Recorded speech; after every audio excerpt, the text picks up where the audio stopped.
Inna menitui laki-laki ataupun perempuan, wahai engkau menantu-menantu laki-laki ataupun perempuan,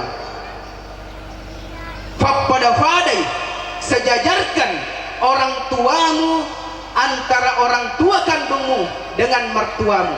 Karena betapa bahagia seorang orang tua atau mertua, walaupun beliau tidak pernah meminta sepeser pun uang dari anaknya, tetapi kota pamperengi duit ini anak-anaknya pamperengi tomatota. Luar biasa bahagianya seorang orang tua, apalagi bahagianya komanituna pamperengi duit. Hadirin dimuliakan Allah Subhanahu wa taala, jangan terjadi antara menantu dengan mertua dengan menantunya ini konflik. Makutane beajinna fegi laki nu bece maka dengke terus saliwa sila lupa ko nga malaboko mana ka sila lupa ko matuang ya na wedding. Ya, kita selaku orang tua antara mertua menantu samakan, jangan bedakan. Ketika mertuamu yang datang pada samakan, ketika tahu orang tuamu yang hadir, jangan membeda-bedakan. Karena kenapa? Berbicara masalah ibadah tidak akan ada lagi yang dikatakan perbedaan. Kalau ibadah duduk sama rendah, berdiri sama tinggi, sujud sama sujud, rukuk sama rukuk. Begitulah konsep Islam dalam kehidupan kita.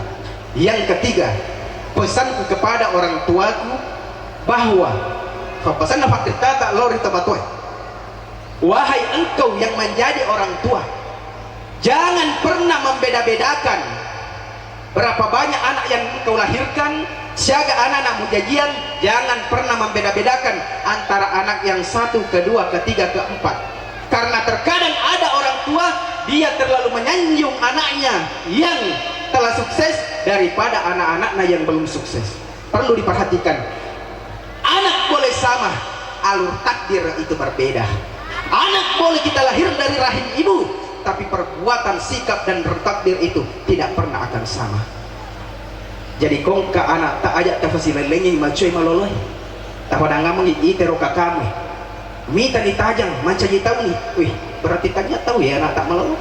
Jangan pernah membedakan seperti itu. Karena kenapa? Kalau itu terjadi perbedaan, jangan berketiga matur di ketika anda sukses. Satu hal yang saya pesankan, ita ngerangi tomatota adik Rizal, ingat orang tuanya. Karena kenapa? Suatu waktu adinda, kita tidak akan pernah terus bersama dengan orang tua. Ada kalanya kita akan mengambil diri kita ya ale-ale bicara ogina, dan tidak selamanya kita akan tertaut dengan orang tua. Karena kenapa? Kita ini makhluk relatif yang ada di muka bumi. Artinya kenapa saya katakan makhluk relatif? Hari ini kita bersama dengan orang tua kita, tapi besok atau lusa ketiga, kenapa? Kullun nafsin saikatul maut. Karena kita termasuk manusia yang memiliki nyawa, kita pasti akan mengalami yang dikatakan kematian.